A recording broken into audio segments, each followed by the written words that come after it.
guys, in this video, we're gonna talk about creating an atmosphere of responsibility. Stick around and we'll explain.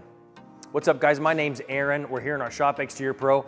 This is video number 7 of our series on training guys. And in this video, we're gonna talk about how do you train guys, but do it in a way that you can hold them responsible, but also in a way that they have to hold themselves responsible. And even better yet, when they know that you're gonna know if they don't do the right job. That's really what the focus of this video is gonna be. Nobody wants to train a pack of 6 guys all morning and then come back in the afternoon and find that the things that you trained them on didn't get done, or the way that they did them was not what you wanted to do. You come and you say, guys, in the afternoon, 6 guys, you train them, you say, dude, what are you doing? Like, that's not what we said to do. Like, whose fault is that? Well, you get the big groups together of guys, it's really easy for the responsibility to just become diffused among the group, and really then at that point, nobody knows nothing. Oh man, it was, that's what I thought we were supposed to do, man, and your whole morning feels like a waste. So my recommendation is, for when you're gonna train your guys, I like to take groups of no more than 1 or 2 guys, and if I've got a big thing that I'm gonna do, a big activity, like a big area of roofing. For us, we do roofing, so maybe it's different for you, but if we've got a big volume of things to do, I still won't have a bunch of guys doing the same thing. I'll break them up and get them off in different areas. So really what I wanna focus on in this training video is how that we take guys and don't pack guys so tight together that they can diffuse responsibility. I like to separate a guy out. I want to train him on his task. The ideal training for me is me train one guy to do one thing, and I leave him alone with that thing, and he is wholly responsible for the outcome. There's no excuses. All the work is his, all the craftsman is his, and you come back and like it's either right or it's wrong, or he needs help or it's not, and he knows it. There's nowhere to hide. That's how your workers are really gonna get better. If they do want to learn, you'll find out during that process. You'll weed out the bad ones. When you individualize, you'll weed out the bad ones quicker. You won't have the guys that are just kind of hiding out with the crew and really not learning, just taking a paycheck. Get guys and get them separated and really teach them a certain thing, and then make them do it. That's how you're gonna really figure out who you're training and what the training's all about.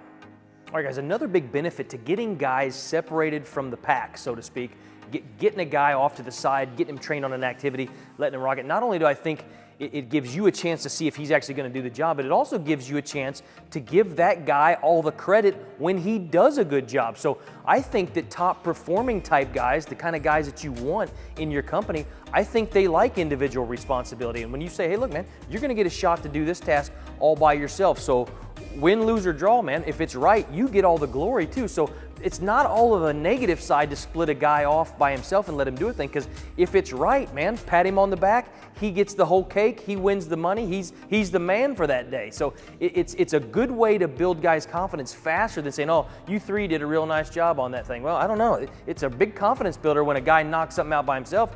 Hey, I'll tell you how to know when you win. When you taught a guy to do something and he turns around and you got his cell phone out and he's taking pictures of his own work, he's proud of his own job. He did a good thing. He feels like he did a good thing. Tell him he did a good thing. That's also the benefit of separating guys out, right? Another good benefit of getting guys used to doing things, taking individual responsibility, like besides just the good feeling that they get, because if they feel good about things and they like their job and they have an overall good sense of what they're doing on a job, you're gonna make more money. But also, you can take guys and put them into processes that are more individualized on a job, and also it just trains them to work alone or with 1 or 2 guys while other guys are doing other tasks.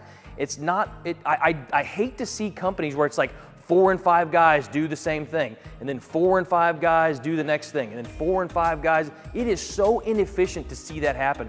You can take one guy, get him going here, and then if they're timed right, the processes can be happening at the same time. They finish up about the same time. The work was spread out.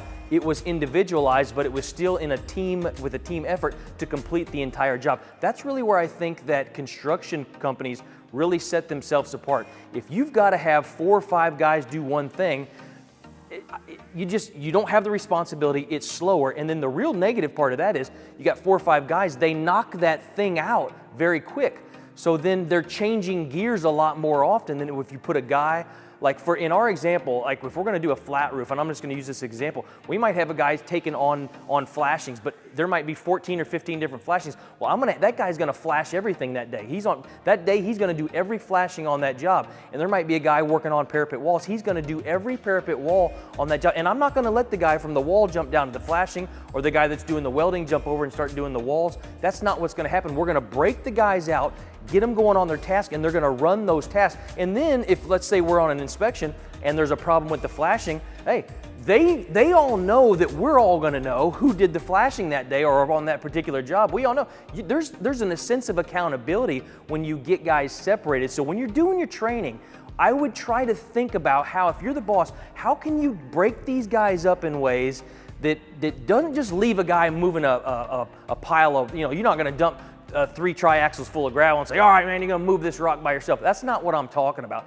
I'm talking about breaking up activities that allow guys that they can still do the activity by themselves or with a laborer, with a helper, but that they know, that you know, and that they know and that the crew knows who did that task and who's gonna be responsible. Not only for the part when they do bad, but also for the part that when they do a good job for you, they get all the praise. Thanks for watching, guys. If you learned something, hit that like or subscribe button. We'll see you on the next one.